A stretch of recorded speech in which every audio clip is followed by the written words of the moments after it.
જય જવાન જય કિસાન મિત્રો, આઈપીઓને અને કોંગ્રેસીઓને હું કહેવા માંગુ છું કે ખરેખર જો તમારે આંદોલન કરવું હોય ને તો તમારે કયું આંદોલન કરાય ખબર છે? જે રાજકીય ક્ષેત્રમાં આવતું હોય ને એ કરાય. ખેડૂતની પતે ન ઠોકાય. તમારા રોટલા શેકવા હાટું થઈને, તમારા લીટા લાંબા દેખાડવા હાટું થઈને ખેડૂતની પતે ઠોકવાનું રહેવાય જો મહેરબાની કરીને. તમારે આંદોલન કરવું હોય તો હું તમને એક આંદોલન છીંધું. ઈવીએમ હટાવવા આંદોલન કરો, બેલેટથી ચૂંટણી કરાવવાનું આંદોલન કરો, મોંઘવારી મુદ્દે તમે આંદોલન કરો, પેટ્રોલ ડીઝલ નથી મળતું, ઇથોલન ને ફિથોલન ને ખોસે છે એનું આંદોલન કરો, નકરી મિલાવટ કરે છે એના આંદોલન કરો.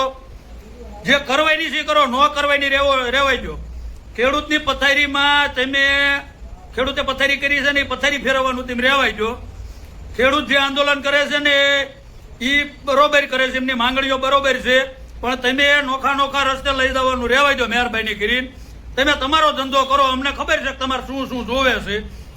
તમારે વિધાનસભાની ટિકિટો જોઈતી હોય, વિધાનસભાની ટિકિટો મળી જાય ને એને જીતવાનું જોતું હોય, તમારે તમારી પાર્ટીઓના લીટા લાંબા કરવાના હોય, તમારે ખેડૂતો હારે કાંઈ લેવા દેવાનું હોય, પબ્લિક હારે કાંઈ લેવા દેવાનું હોય, મને બધી ખબર પડે છે.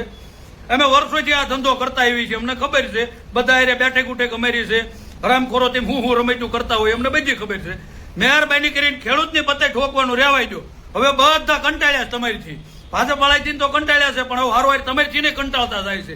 એટલે મહેરબાની કરીને તમારે જે કરવાનું છે ને એ કરવા, ન કરવાની રહેવાય દો. તો ખેડૂતોનો જે હક અત્યારે માંગવા નીકળ્યા છે ને એની સાથે ઊભું રહેવાનું. ખેડૂતોને અત્યારે નેતા સાથે ઊભું રહેવાની જરૂર નથી, કારણ કે નેતાને જો બહુ ગવેડ આવતી હોય ને ખેડૂતોની સહાય કરવી હોય, સપોર્ટ આપવો હોય તો ખેડૂતોની સાથે ઊભું રહેવાની જરૂર છે. નહીં કે પોતાની પાર્ટીના રોટલા શેકવાના. અમુક જે પાર્ટી છે એ પોતાનું વર્ચસ્વ વધારવા, જે નેતાઓ છે પોતાનું વર્ચસ્વ વધારવા, પોતાનું નામના વધારવા માટે અત્યારે ખેડૂતો સાથે જોડાયા છે અને પોતાના પાર્ટીના રોટલા શેકે છે. તો ખેડૂતોને કહું છું કે સાવધાન, તમે પોતાના હક માટે નીકળ્યા છો અને ખેડૂતો એક થઈ અને પોતાના હક માટે લડવાની જરૂર છે.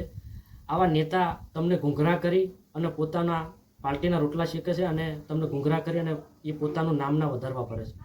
એટલે ખેડૂતો અત્યારે હક માટે નીકળ્યા છે ને એ તો હક મળવાનો જ છે, કારણ કે ગુજરાતના તમામ ખેડૂતો, મોટા ભાગના સૌરાષ્ટ્રના, ઉત્તર ગુજરાતના તમામ ખેડૂતો એક થઈ અને જે પોતાની માંગ છે, અત્યારે તમારી પાસે એક મોકો છે. જે પણ ખેડૂતોને જરૂર હોય, જે પણ માંગની જરૂર હોય એ માંગ અત્યારે મૂકજો, એટલે તમને તમારો પૂરતો હક મળે.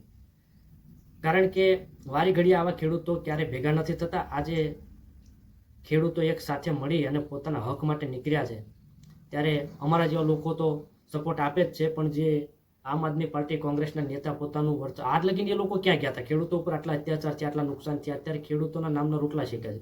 ખેડૂતોને ગુંગરા કરી અને ગેરમાર્ગે દોરી અને પોતાની નામના વધારવા પડે છે, એટલે પોતાની પાર્ટીનું નામ ઊંચું કરવા પડે છે. પણ આપણે કોઈ પાર્ટી સાથે લેવા દેવા નથી. હક, આ જે લડત છે, આંદોલન છે ગાંધીનગરની અંદર, એ ફક્ત ને ફક્ત